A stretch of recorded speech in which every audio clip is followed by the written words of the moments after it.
Assalamualaikum warahmatullahi wabarakatuh. Perkenalkan kami dari kelompok 1 Pancasila. Sedang berada di gedung KPU untuk melakukan tugas wawancara untuk memenuhi tugas MKWU Pancasila. Perkenalkan, nama saya Muhammad Adonsyah.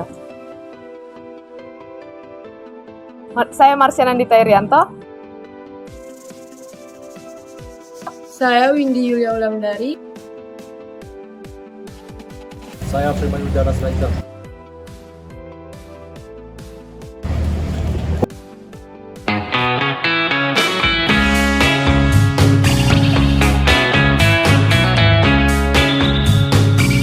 Selamat siang Bu. Ini kan kami dari kelompok 1 Pancasila.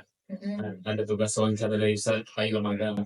Jadi kami akan memberikan pertanyaan satu aja. Jadi 4 pertanyaan terkait tentang pilkada nanti Bu. Perkenalkan, nama saya Muhammad Adonsyah dari Fakultas Ekonomi Jurusan Manajemen.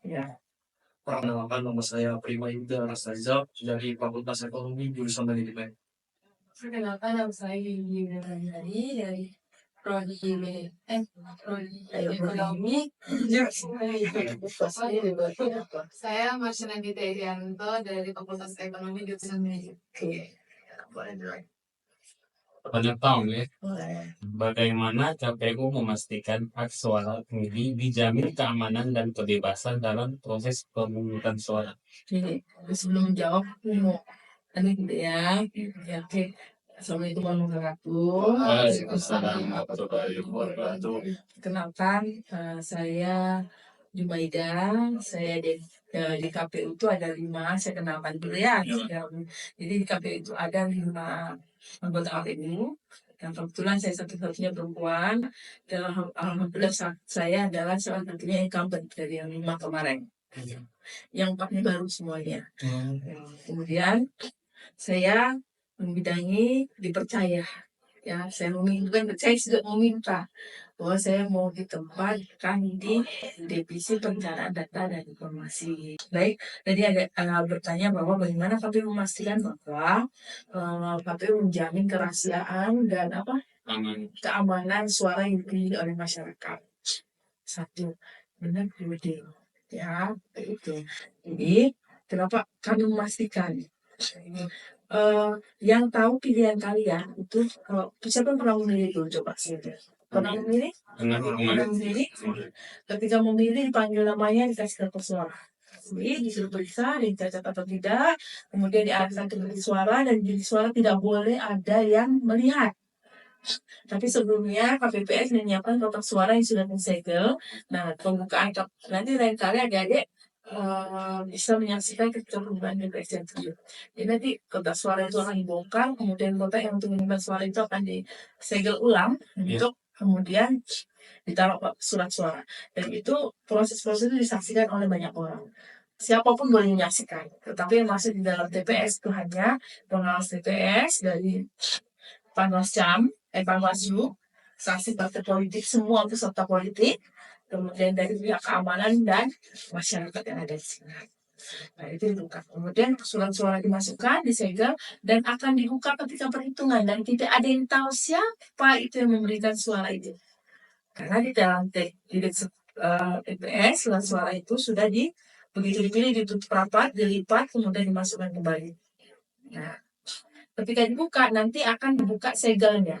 Ketika surat suara akan dihitung, itu pun akan dipanggil semua saksi, mulai dari saksi dari Panwascam, partai politik, ataupun siapapun boleh melihat.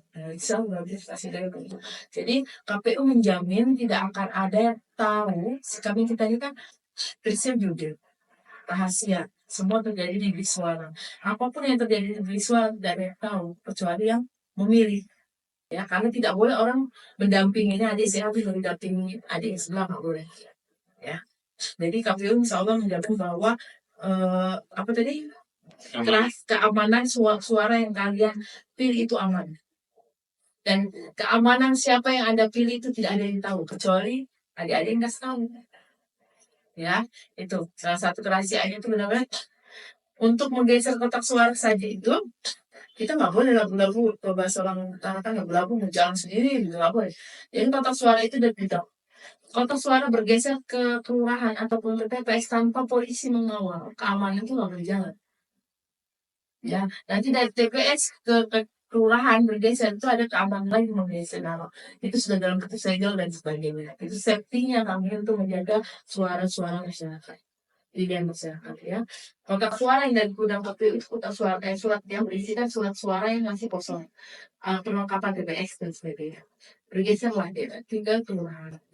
Subuh sekitar jam 4 atau jam 5 itu bergeser ke TPS. Itu pun harus dikawal dengan pihak kepolisian. Jadi ada keamanan yang lama. Sampai dengan di TPS pun dijaga. Benar nggak? Di TPS dijaga nggak sih? Ya, ya. Jadi insya Allah keamanan itu benar-benar dijaga banget, kerahasiaannya dijaga banget, gitu ya. Dengan Izin Ibu, ingin memberi pertanyaan kedua. Bagaimana KPU memastikan setiap warga negara yang memenuhi syarat menggunakan hak pilih sudah terdaftar dalam daftar pemilih tetap atau DPT? maksudnya kami memastikan bahwa masyarakat itu sudah memilih ya, gitu ya. Apa kami tapi apa yang kami lakukan? KPU ada tadi itu dari saya perencanaan data dan informasi. Jadi semua masyarakat Kota Tarakan ini tercatatkan ya. Masyarakat Kota Tarakan kami pastikan yang sudah cukup umur ya, syaratnya itu kan 17 tahun. Sebelum 17 tahun tapi sudah menikah dibuktikan dengan buku nikah. Ada ya. Kalau bilang orang itu apa ya? Nikah di bawah umur ya. Itu kemudian sudah buku nikah itu wajib hukumnya terdaftar dalam daftar pemilih. Tapi masyarakat juga harus aktif memeriksa data pemilihnya terdaftar atau belum. Ada linknya ya, jadi periksa daftar pemilih. Ya, ada kan di share ya, ya cek. Lanjut, ada lagi.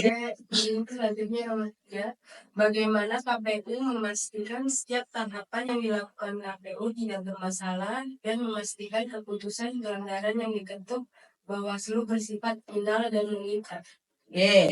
Apa yang dilakukan KPU supaya kerja-kerja KPU itu dianggap tidak ada yang salah? Salah satu kami sebagai anggota KPU itu memastikan kerja-kerja kami itu tidak melanggar undang-undang satu.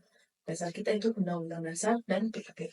Tidak melanggar PKPU dan undang-undang dasar dan PKPU. Jadi semua kerja-kerja kami itu berdasarkan memang aturan-aturan yang per-KPU-an, PKPU ya, berdasarkan aturan-aturan yang ada. Semua yang kami kerjakan, tahapan-tahapan yang kami kerjakan itu sesuai dengan PKPU. Kenapa kerja KPU? Bagaimana dengan pelanggaran Bawaslu?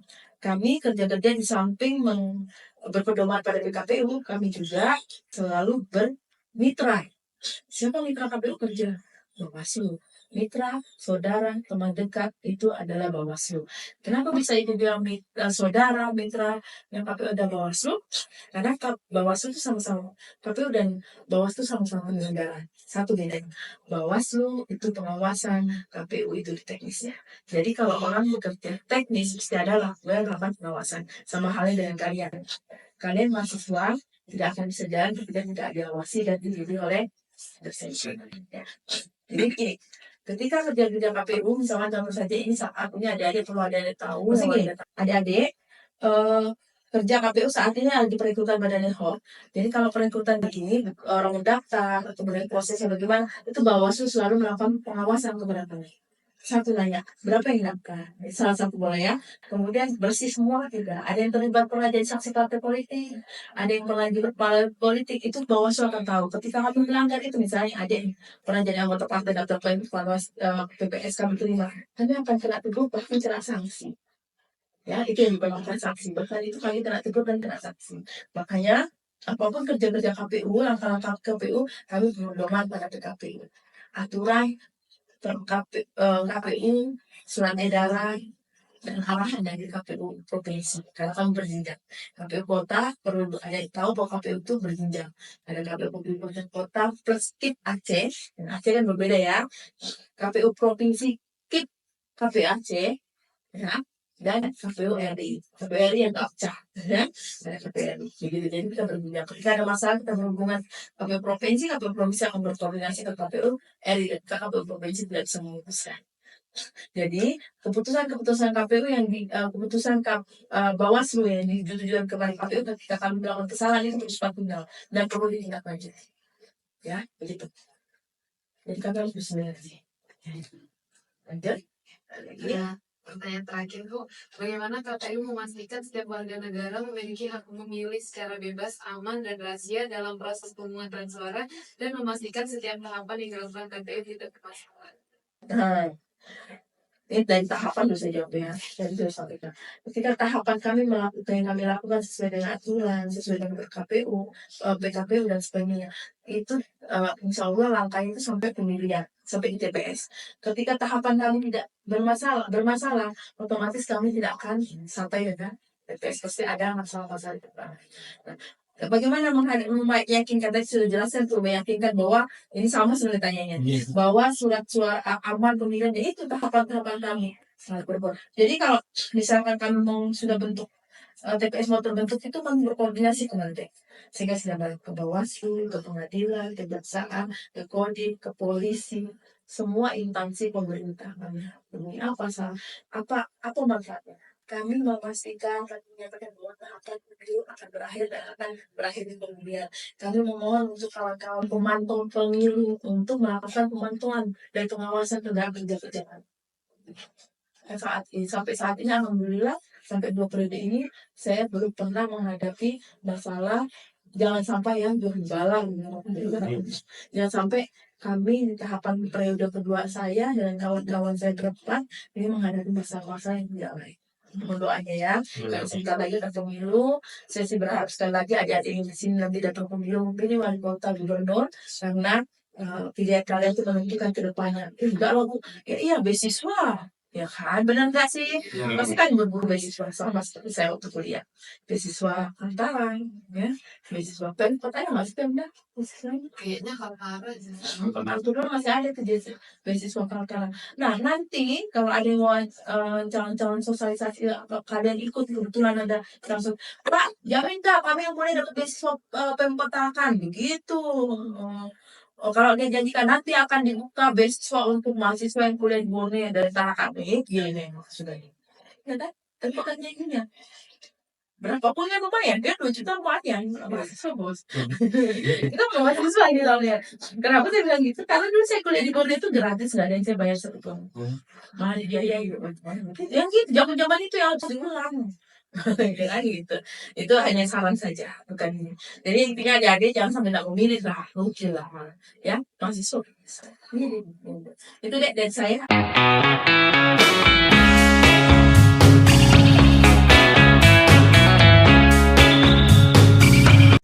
Selamat sore Mas. Iya sore Mas. Bisa minta waktunya sebentar? Boleh. Nah, sebelumnya perkenalkan saya mahasiswa dari Universitas Borneo Tarakan, prodi Ekonomi jurusan Manajemen. Nah, ini adalah salah satu tugas saya nih, wawancara pemuda tentang pilkada nanti. Nah, mungkin saya akan memberikan satu pertanyaan aja nih Mas. Sebelumnya Mas ikut pilkada nanti? Ikut. Nah, sebagai salah satu yang mengikuti pilkada nanti, pertanyaan saya nih Mas, apa harapan Mas nih, tanggapan Mas biar pilkada nanti ini berjalan adil sesuai dengan nilai-nilai Pancasila? Berarti nilai Pancasila masuk di dalam pilkada nanti. Pemilihan wali kota dan gubernur. Ya, benar. Tentu menurut saya nih Mas ya, Ya. sebagai masyarakat dan sebagai pemuda juga harus nilai Pancasila itu harus ada dalam pilkada nanti. Dari Bawaslu-nya, dari KPU-nya, tentu harus menjalankan Pancasila, apalagi yang adil dan jujur. Kita harus menjaga itu, keadilan dan kejujuran. Untuk masyarakatnya, kalau menurut saya sebisa mungkin masih jangan golput. Karena bagaimanapun agar demokrasi kita berjalan, hak kita terpakai, satu suara itu penting untuk menentukan 5 tahun kita ke depan. Itu menurut saya. Itu saja Mas? Ya. Sebelumnya terima kasih Mas ya.